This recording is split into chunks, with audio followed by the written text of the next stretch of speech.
여기서 여기까지만 읽으면은 다 해석이 되는데 이거는 여기서 여기까지 읽었을 때 답이 이걸 찍기에는 좀 내공이 필요하다.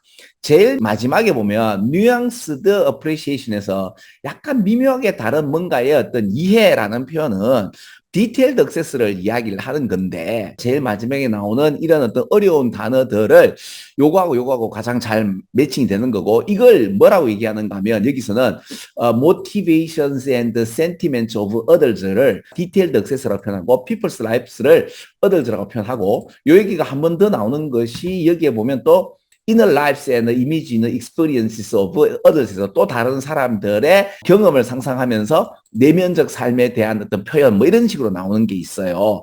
그래서 다른 사람들에 대한 경험과 다른 사람에 대한 모티베이션과 센티먼트를 다른 사람에 대한 어떤 디테일드 액세스를 제일 마지막에 이렇게 표현할 수 있다라고 할 수 있지만 사실은 이 얘기는 문학적인 내공이 없으면 이게 잘 읽혀지지 못한 문장이라고 저는 이야기를 했어요. 라이팅에 대해서 스튜디오에서 리코딩 하는 것처럼 또는 소설에서 다양한 퍼스널리티스라든지 월드뷰를 세계관을 갖다가 이제 주입하는 것처럼 미디에이티드 커뮤니케이션 같은 경우는 월종까지 디테일을 갖다가 보여줄 수 있으니 일렉트로닉 미디어나 미디에이티드 커뮤니케이션 같은 경우는 언제 어디서든 누구에게 보낼 수 있다라고 답을 2번 찍을 가능성도 있거든요.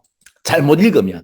근데 왜 잘못 읽게 되는가 하면 아까 얘기했듯이 1분 3초 만에 또는 2분 만에 읽다 보면 그렇게 읽을 수 있습니까? 예, 있습니다. 그럴 수 있거든요. 소설처럼 스튜디오처럼 다른 사람의 삶에 대한 경험이나 감정이나 어떤 동기에 대한 통찰력 그리고 이게 약간 미묘하게 다른 어떤 이해력 이런 것은 뭐다? 디테일드된 액세스다라고 얘기가 나오는 건데 사실은 상당히 어려운 겁니다. 자, 여기서 내가 한마디만 더 말씀을 좀 드릴게요. 어제 했던 거에 대한 보충입니다. 그 언택트라는 표현이 있잖아요. 있나 없나? 없어요. non-contact이 언택트예요. 그 대면이라는 표현이 face to face라고 하죠. face to face. 비대면 커뮤니케이션 할 때 이렇게 표현합니다. 제가 나오네. 비대면 커뮤니케이션. 그죠? 그러면 비대면 커뮤니케이션 중에서 이걸 다른 말로 뭐라고 표현한다? 이렇게 mediated communication. 대면 아까 contact communication이나 face to face communication에 반대되는 말로 non face to face communication이나 non contact 이걸 이제 우리 한국말로 untact 그죠? 수능에서 찾으려면 untact라는 표현을 뭐로 찾는다? mediated communication. 이게 뭐다? electronic media라는 뜻이죠.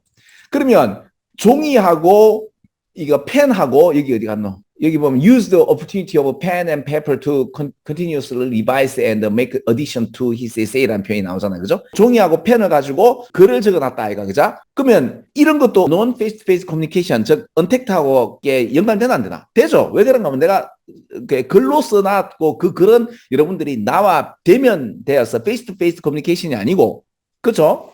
나중에 보게 되는 거잖아요. 근데 이런 종이와 펜에서 점점 어떻게 됩니까? 이런 이 미디어로 가게 될 때의 이야기는 언제 어디서든이라고 할 수도 있지 않겠나 이거죠. 그죠? 근데 그런 게 아니고 여기서는 이제 디테일을 그렇죠? 쓰다 보면 개정되고 좀 더 추가가 되면서 이런 여러 가지의 어떤 센티멘트와 모티베이션에 대한 어떤 통찰력을 또 새로운 통찰력을 주게 된다라는 이런 표현들로 인해가 그리고 제일 마지막에 nuanced appreciation of its rewards라는 표현에서 이런 어떤 미묘하게 다른 왜 같은 거를 써놓고 그리고 또 내가 지금 뭐예요? 이런 이야기를 했을 때 여러분들이 몰라서 그렇지 현실주의에 관련된 이야기를 몰라 내가 또 오늘 또 이걸 가지고 또 수능 유튜브에 올릴지는 모르겠는데 그 내 유튜브를 보는 양반들이 다 뭐예요? 각자 자기들만의 미묘하게 다른 어떤 이해를 하지 않겠나. 그렇겠죠, 그죠? 자, 그런 식으로 보면 됩니다. 자, 그래서 이거는 추가적인 이야기를 좀 더 드렸는데 도움이 되었으면 좋겠습니다.